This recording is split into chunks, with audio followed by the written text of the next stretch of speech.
a virtual space in which everyone can interact. AI's creation of virtual worlds. Realistically or reliably recreating your maybe business workflow. Workflow simulation, like what's really happening in your company. Hey, what's going on, everybody? Today is September 24th, 2024, and you're watching the Daily AI Show live. And today we're going to get all into virtual worlds. We're going to talk about digital twins. We're going to talk about all the cool stuff that's going on in AI right now in that area. And we're going to dive into Nvidia and something called Project SID, UnrealEngine. We got all sorts of fun stuff to talk about. With me today is Beth, Jyunmi, Andy, and I'm Brian. And before we dive into anything here, I just want to do a quick reminder, because I typically do it at the back of the show, that, if you are the first time you just like this topic and it's the first time you're meeting us, welcome, first of all. But also, we do this 5 days a week, and it's just a good reminder to let people know that we're here Monday to Friday. This Friday will actually be our 300th show, our episode. So if you enjoy, these talking and listening to people kind of talk about AI topics and what's going on in the world above and beyond just the news topics like today, definitely give us a like and subscribe, or for nothing else, go check out another episode and see what you think. You can always learn more at thedailyishow.com, and you can also sign up for our newsletter there, which has more than what you would normally just get on the show. So just wanted to hit that at the top, because I typically do that in the last 30 seconds, and well, that's not good SEO practice. So we have to do better with that. Okay, let's dive into the topic for today. Like I said, virtual worlds, made up stuff, digital twins. What is all this stuff? I can kick this off, or I can kick this somebody else. Does somebody feel like they want to sort of drop in really quick with what a digital twin is, in case anybody does? All right, Jyunmi, you're up. Sure. I'll do a quick overview. All right, so virtual worlds, we've heard off and on over the last couple of years. Meta was trying to really push this whole metaverse idea, but essentially it's a virtual space in which everyone can interact. All right, that's the simplest way of describing a virtual world. And there's certain benefits of this. Having a world you can interact with, people you can interact with, things like that allow for collaboration on a greater scale. The digital twin side of things is basically creating a digital replica of either a specific person or just a persona in general.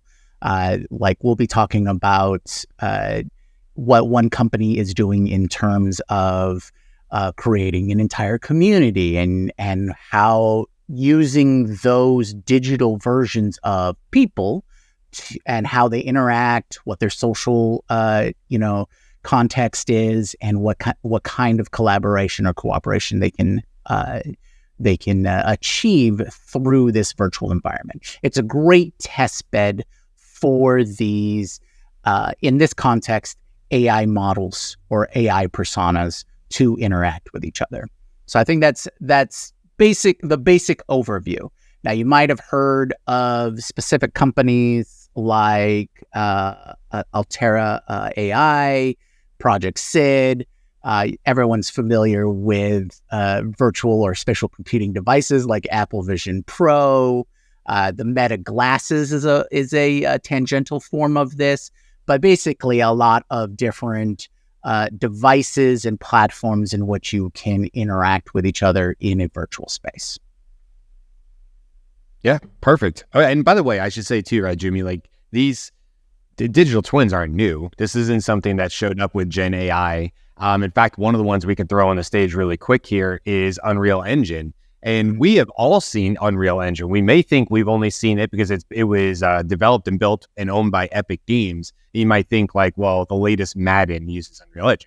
True. But as you're seeing on the screen right now, UnrealEngine is used in all sorts of different industries, not just necessarily entertainment. Now, on the screen right now, they're showing you overlays while you're watching an NFL game, where they do like, Fox they've always had sort of the robots, that they show up. They sort of look like Terminator, or Transformer robots, But if we go and just look at their use cases, and you sort of get past like indie games, mobile games, things that we would expect, you start getting down into architecture, automotive, simulation. So let's just click on architecture here. And right away, we can see this idea of maybe having a digital twin. Hey, we have a developer. Maybe there's a new land down in downtown Tampa that's maybe just urban sprawl and parking lots right now. And now Tampa as a city wants to come in with architects and really look at how this new development might impact the city. Not just what does it look like, which is great if you can do a 360 rendering and zoom in and fly around and get virtual drone shots, but also what kind of, digital twin can we create here, right, Jyunmi? Like what simulations can we run through this millions of times over to decide what will the traffic flow be like? What happens when there's a game going on at, a lightning game going on? What happens when there isn't a lightning game going on? What happens during Gasparilla? All these things that are going on in this city. And just one other one I'll throw on here too, because I want to open this up to Beth and Andy.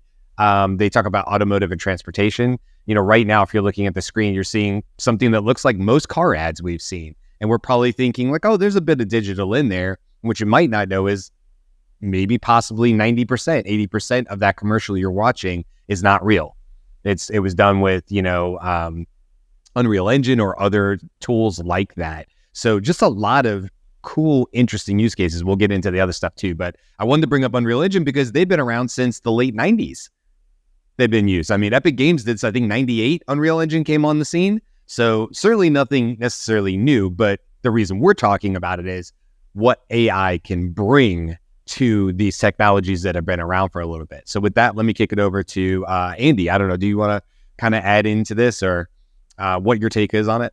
Yeah. So visual simulation is made, far richer by these advanced technologies. And I'm interested personally in more faithful reproductions of actual reality rather than making something that, really doesn't exist in reality, but looks very, very similar to what is, our expectation of what real images would be.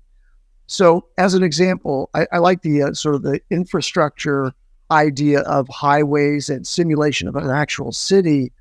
But what I wanted to point out is that getting a simulation of an actual environment, and we'll start with the city example, then I want to move to a corporate workflow simulation, like what's really happening in your company, in its infrastructure of people and systems and operations.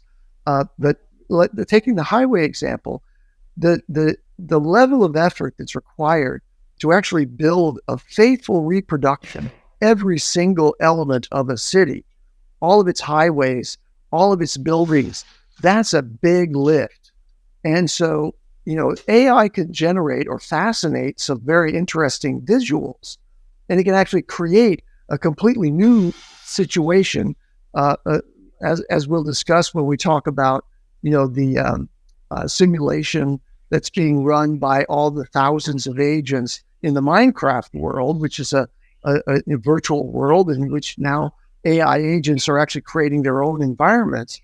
But I just want to point out that making something for your company that represents all the intricacies of the way humans currently operate with the physical structures of your buildings and the spaces, and also the virtual simulation of the systems environments and their information flows, capturing those and rendering them faithfully is actually a bigger lift in my mind than is just producing a beautiful visualization that compares to reality.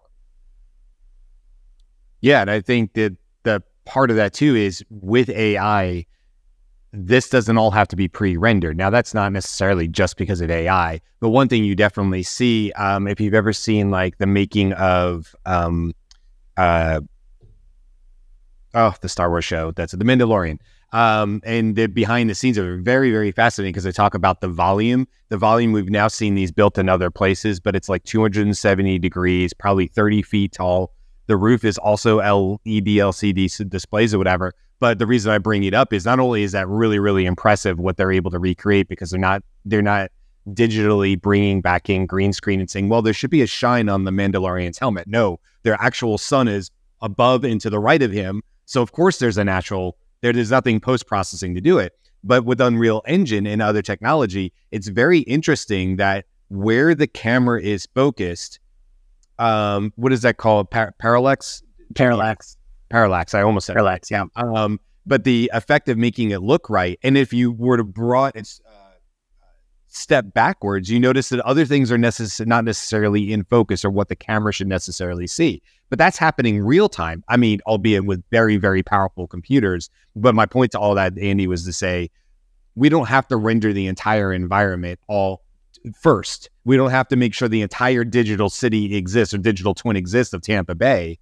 We can layer in, we can ask for things. And because of the way AI and the speed at which, I think what's really cool now is that we can layer in and have more just-in-time type graphics and simulations that did not exist 30 seconds before you asked for it, which is really, really powerful. Yeah, I like the idea of Tampa Bay and modeling Tampa Bay for various simulation purposes. One might be for traffic flow enhancement.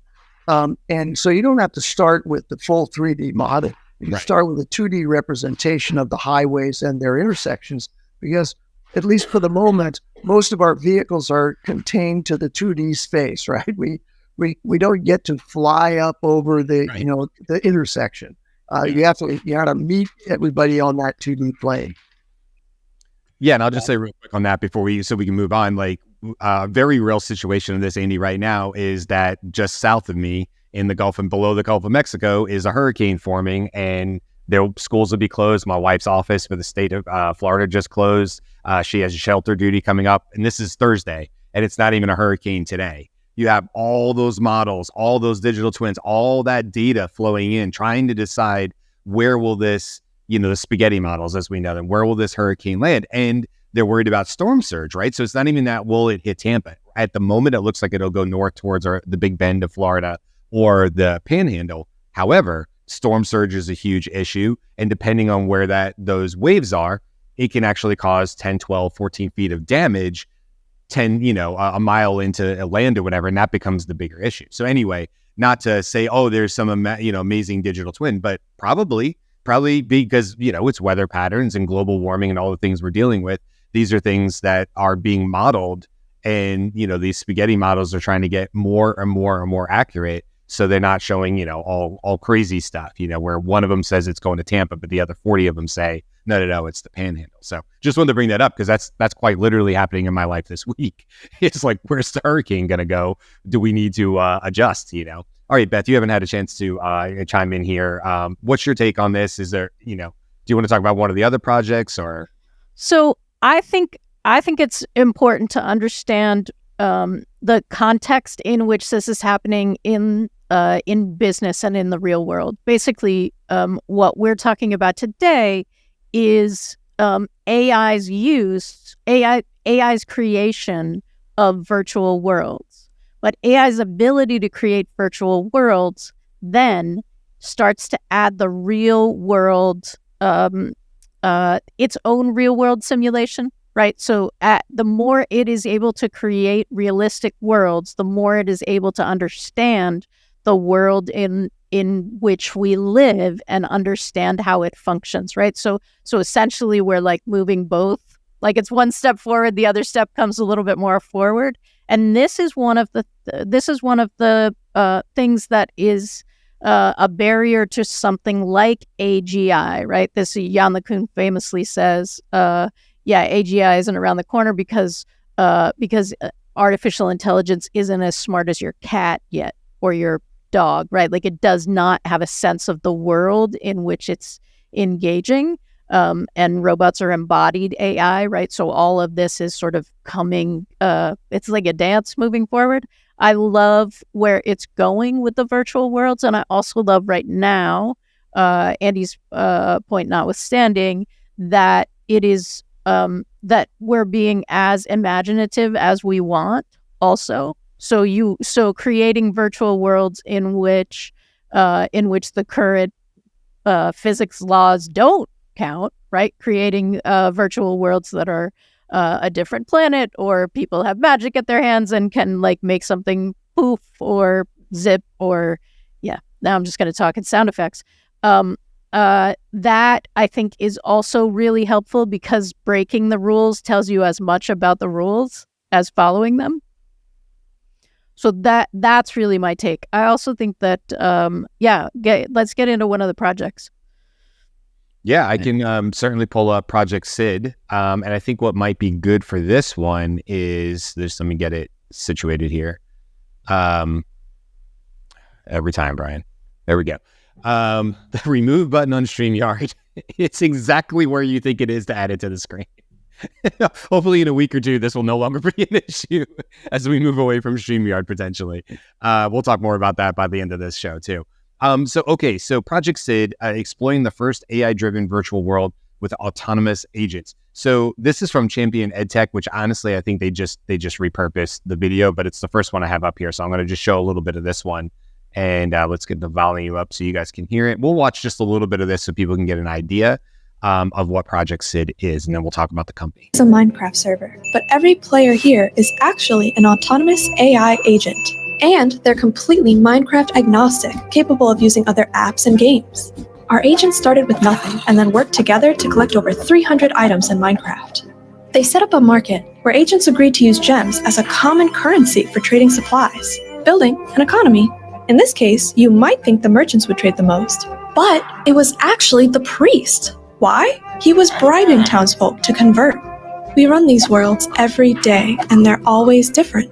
Here are 3 of some of our favorite moments, starting with Olivia's dream. Okay, so they go in more into different examples, and it was Trump and Kamala Harris example 1, Olivia's dream, where this agent character wants to leave town and go explore, and is convinced by other agents to stay local to help continue building crops and things like that. No shocker that the religious agent decided to bribe people to get him into the art imitating life, imitating art. But a very, very cool concept here. And they run these iterations, these automations, the iterations. That's not what I want.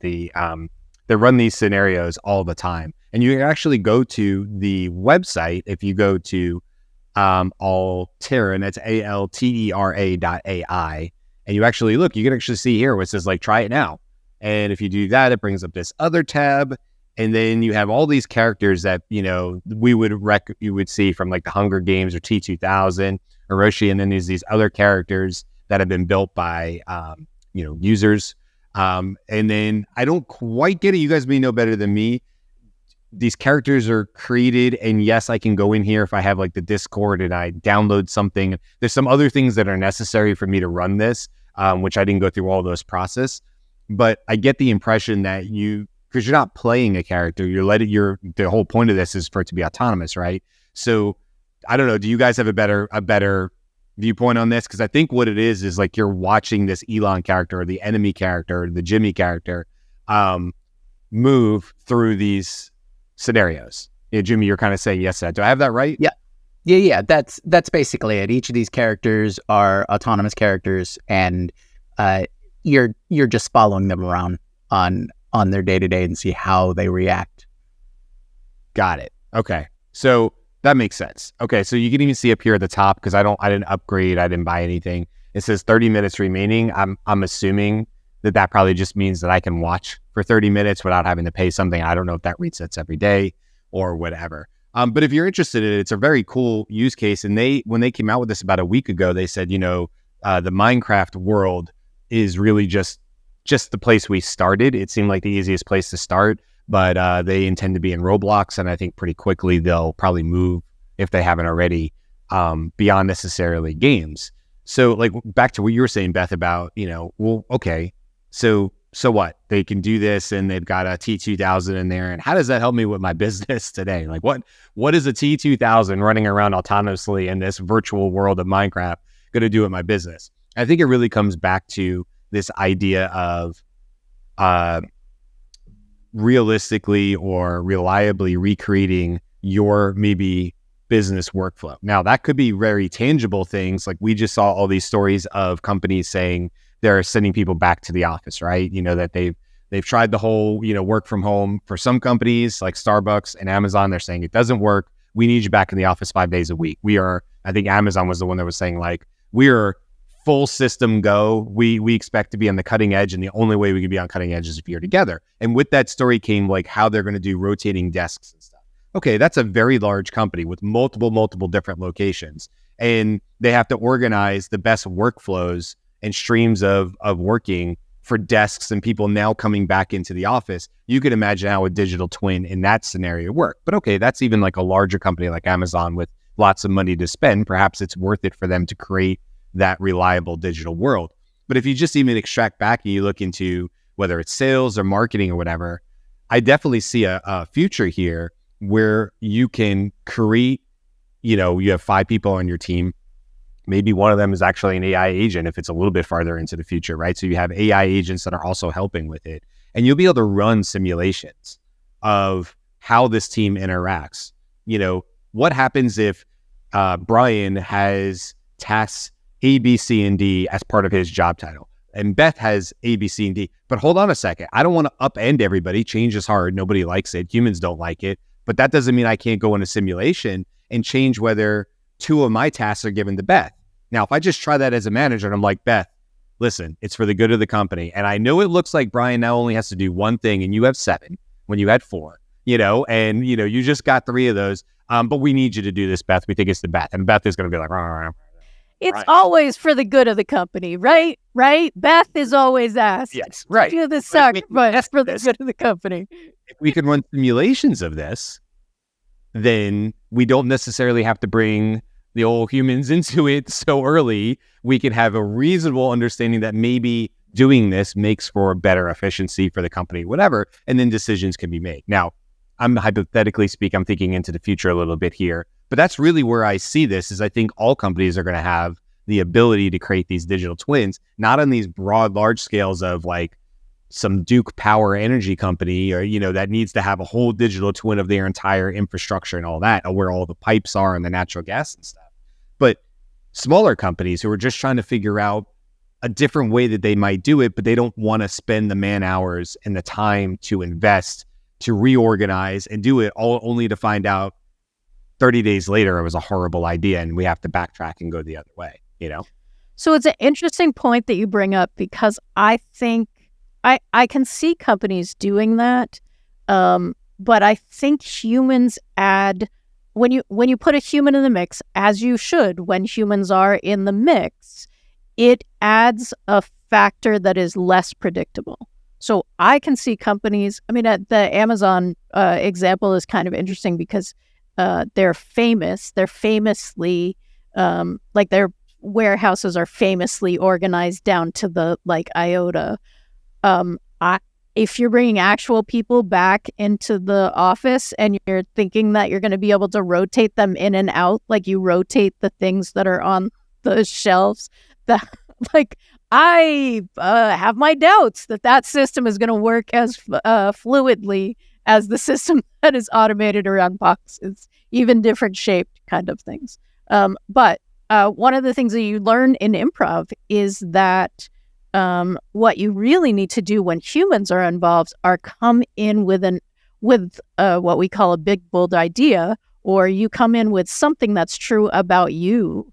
But once you're in the scene and the other humans are there, now you need to be ready to interact, collaborate, and make some shifts on the fly. And the more that you have an idea of what it's supposed to look like, the harder those shifts are. So Brian, in your case, I would definitely have the manager play some things out, but then I would have the employees play things out too. And now let's everybody come together and see what we found that worked, what's the overlap in our processes, and then move forward from there. I'm a little concerned at the manager that's like, no, I ran it 70 times and it worked. So you all are doing it wrong. Right. And it's it's a tool. Right? If we were robots, I have a point. Sure. If this were an automation, we could talk. But humans, no. You can do certain levels of prediction and then you can't. Yeah, and listen, I think you're absolutely right. I was going to throw this up. I feel like I want to throw this a little bit back here because what if there's more data on the humans? But I see your point to it. And I don't want to belabor it. It's at some point, a prediction model is just a prediction model. The spaghetti models, I don't know, 99% of them are going to be wrong. One will probably be right. One of those little lines will actually be the landfall of this hurricane, right? The other ones are all technically wrong. They all failed, right? But we still have these prediction models and we try to look at it. So I agree with you, not to say humans are like weather patterns, but humans are famously unpredictable, right? I mean, and so, yes, I think you use it as a tool if it can help you alleviate some of the stress that comes with big change, then I'm a fan.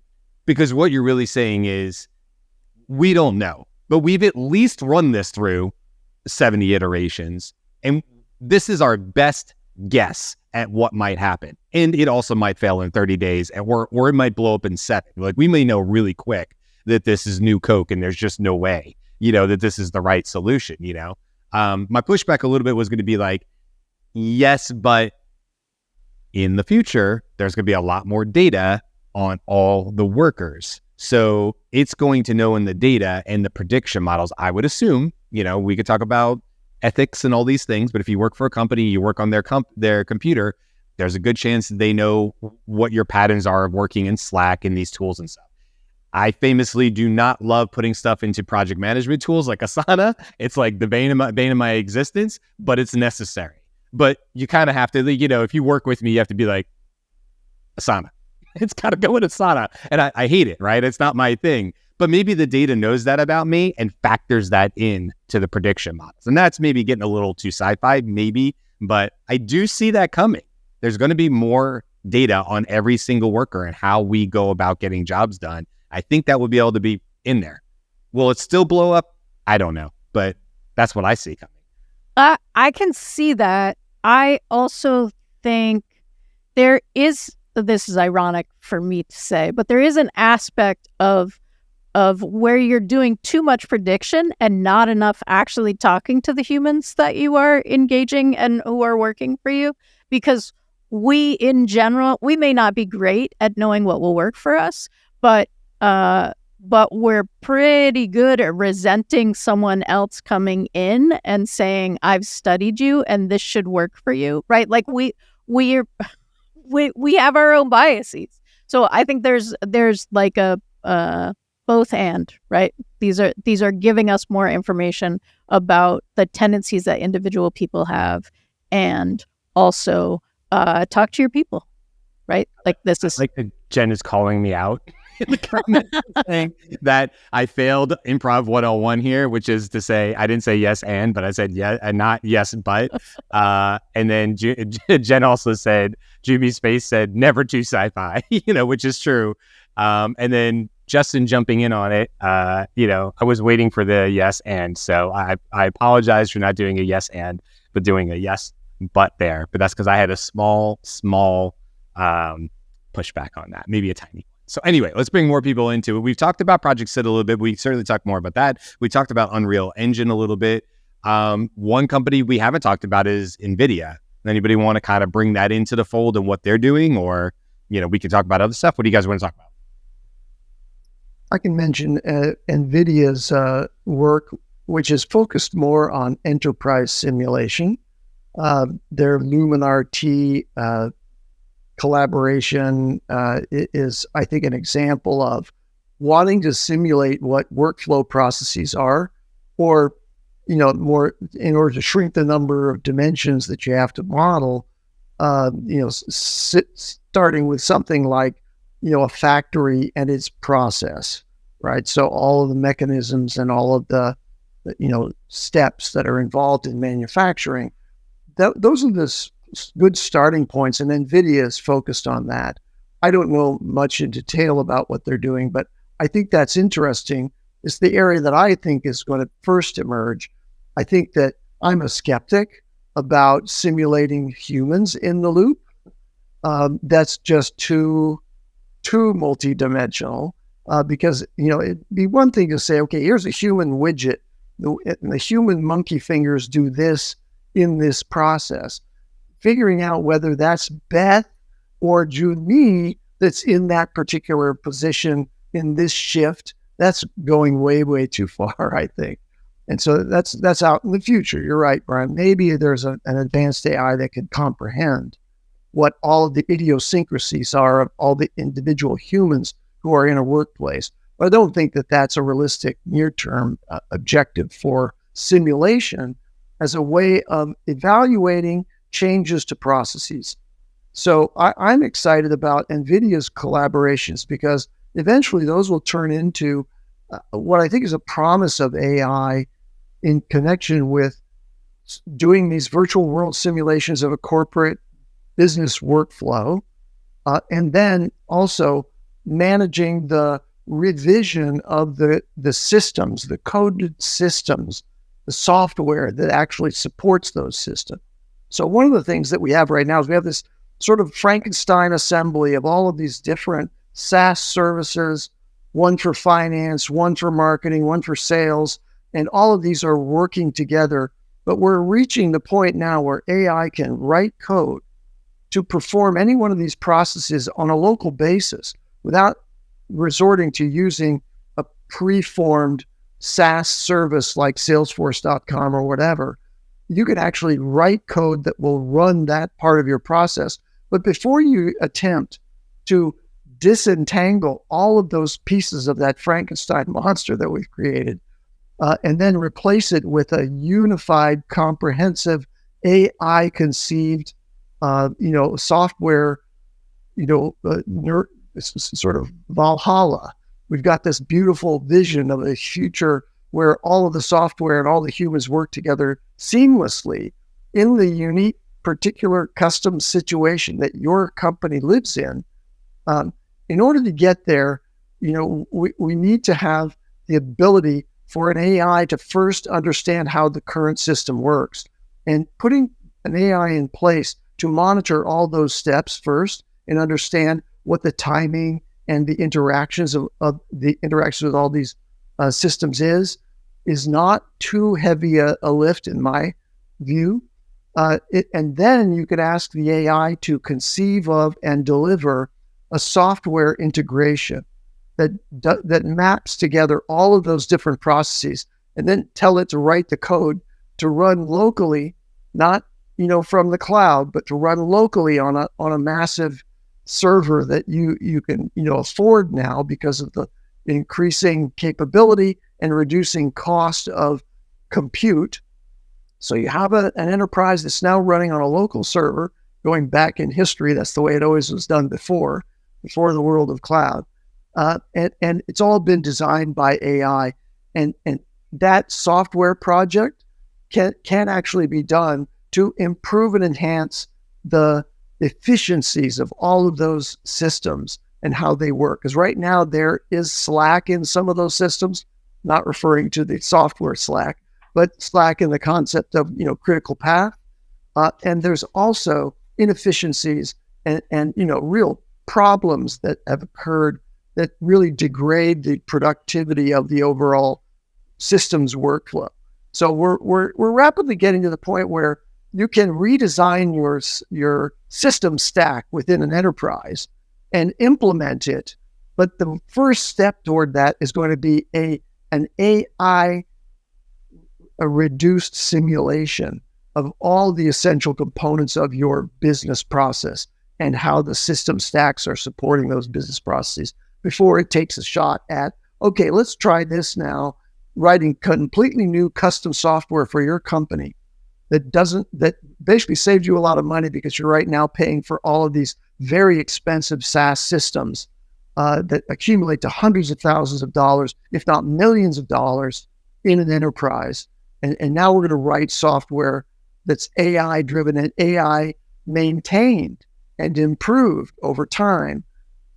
That's a wonderful world, and it's not so far off. I think in the 10 to 15 year time frame, you're going to see that kind of transformation of systems within companies, and that's really going to depend on those simulations, and then also the extreme, capability of AI to code new software using multiple languages and putting those all together in a really practical way. I think it's going to be sooner than 15 years, but I'm just going to say that to callback to previous shows and current news, that's the kind of thing that when O1 preview becomes multimodal, that's the kind of use case for that model where it's going to be able to just watch all the data that we have and then spend a little while, spend 5 hours, whatever. The amount of time that that things are reasoning keeps expanding. Like it's going to get better if it has more time, that kind of thing. But that's the use case for that. And then that's not building the code. That's building the plan. That's making the observation and then building the plan based on all the data in that. And then it's telling you, right? Like we're going to spin up this agent to build this section of it. We're going to spin up this agent to do a thing in a different level of code. But it's not currently multimodal now, but multimodal is the future. So we assume that it will be. Yeah. Go ahead. I was going to bring up Justin's comment. Go ahead first.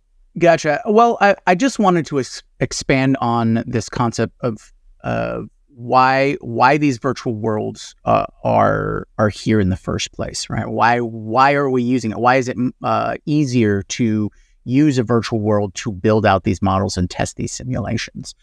We've been doing simulation and model building forever, right? The concept's not new, but being able to even in CAD systems, right? Computer-aided design, right? In architecture, you built a model of the building that you were designing so that you could see it and manipulate it, right? And before then, they would literally carve it from clay or build, model representations of the project so that people could see and interact with it.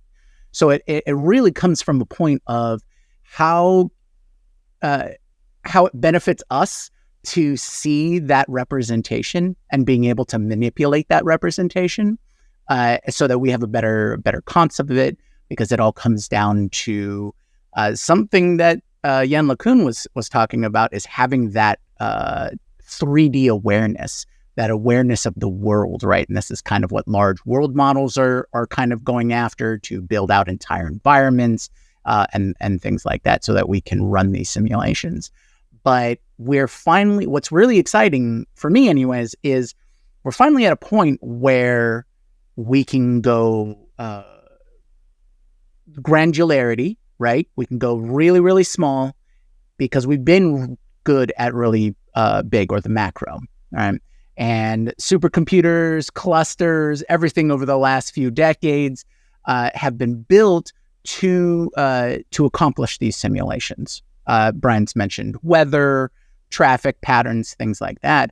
But if you recall a couple of decades ago, when they were, it's actually probably 3 or 4 now at this point, but when they were coming out with these data centers, or these supercomputer clusters, the first thing they did with it was created a simulation of the Earth and how all the weather moved and everything like that at like a third scale and things like that. But with these models today, we can get far, far more granular, and so that we can analyze systems that work on the micro level all the way up to the macro level.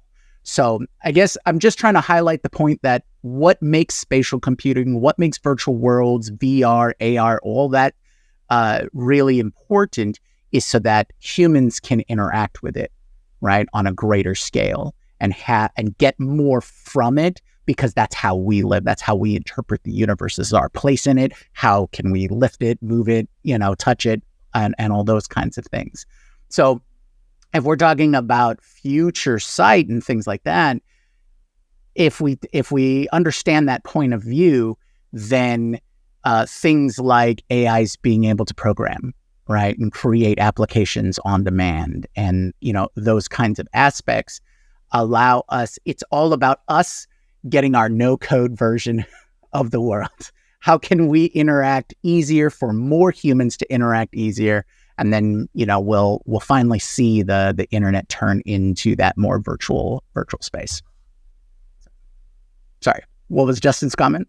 No, I was pausing there because I think you made some really good points to it. I just want to bring up Justin's comment. He was going back to the NVIDIA a little bit here. I remember when I first saw a demo of NVIDIA Omniverse, and they effortlessly modeled a factory floor setup. My first thought was how much quicker we could go from conception to production. And yeah, I agree with you. I think the stuff that they're doing, and I'll just pull it up here on the screen. This is, sorry, I didn't realize I brought up another comment there. The NVIDIA Omniverse is sort of their platform, if you will. And then it's telling design, develop, and deploy the next era of 3D applications and services. And it says a platform for developing open USD. I had to just go look that up. USD stands for Universal Scene Description. I didn't know what that meant, so I thought I'd look that up for y'all. Universal Scene Description. So open USD applications for industrial visualization and physical AI simulation. Okay, well, what does that mean? Well, let's go down and look at the use cases, because I think that's a little bit easier to kind of conceptualize. So autonomous vehicle simulation. Yep, we've been seeing this from automakers like Tesla now. The amount of data that Tesla has from Tesla cars driving around the streets is pretty amazing. In fact, I heard somebody talk about, if Tesla wants to tell their robot how to dig a hole, they could conceivably just go through all the data of Tesla cars that have passed humans digging holes and say, do that. That's what you should do. And then you don't think of it that way. You think about it being in like traffic patterns, but all the other stuff that it brings in, right? So autonomous vehicle simulation. Then we have configurator development. What is this? It says develop and deploy generative AI-enabled product configurator tools and experiences to nearly any device. I guess that means like if you were to configure like how a car or maybe add-ons and stuff, it's hard to tell, but that's sort of what it looks like on the right-hand side.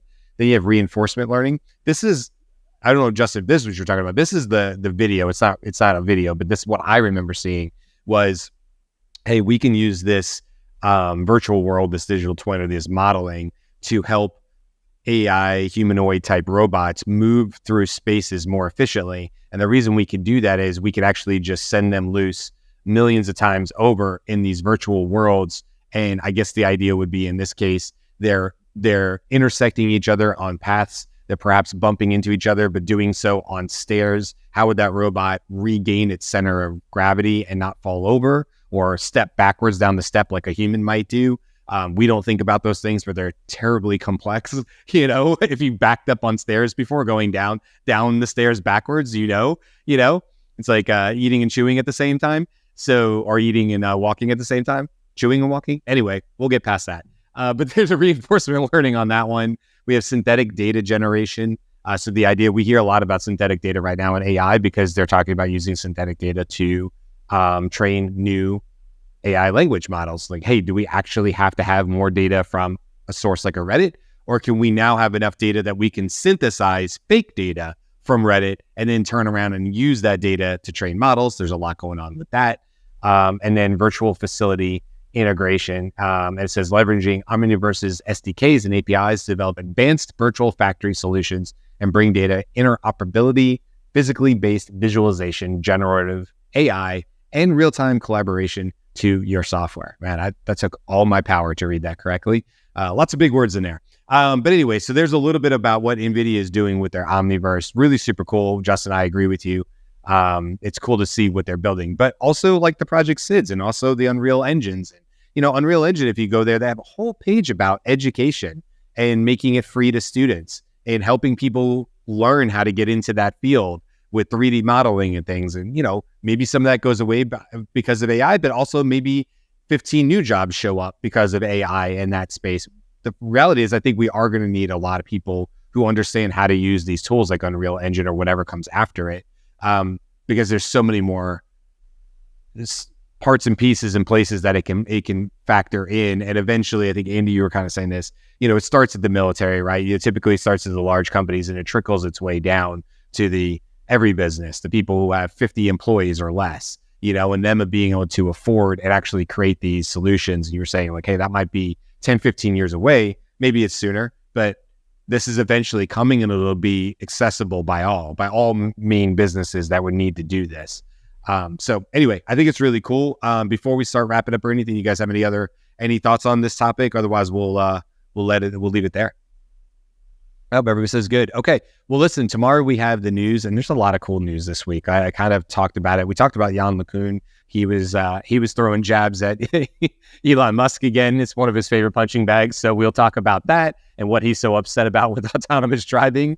We'll talk about, I told you, like 3 Mile Island and nuclear power and all these crazy things going on with Microsoft. There's all sorts of fun news. So that will be on tomorrow's show, Thursday. We're talking about a multimodal RAG coming out of the company's not called this, but the product is Llama Cloud.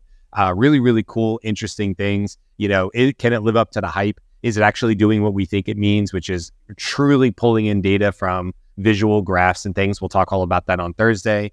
And then Friday is our 300th show. But more than that, we're also going to be talking about, hey, we're coming up on Q4 for 2024. We're not even looking in 2025. What are our predictions? What do we think is coming before the end of the year? And I think there's plenty. So you'll have to come back on Friday to get all our opinions on what we individually think is going to happen before the clock strikes midnight on December 31st. So that's all coming up the rest of this week. Keep on coming back and hanging out with us. We appreciate you. We appreciate everybody in the comments and keeping us honest in there. Thank you, Jen, and everybody else. And don't forget, you can find us here 5 days a week talking about something new and interesting to us. And hopefully you find it interesting as well. A like or a subscription or any of those things from any of the platforms are all super helpful to us. So we will always ask for that if you feel it's warranted. With that, we'll say goodbye and we will see you tomorrow for all that crazy news that I was just talking about. Until then, guys, we'll see you. Bye. Aloha.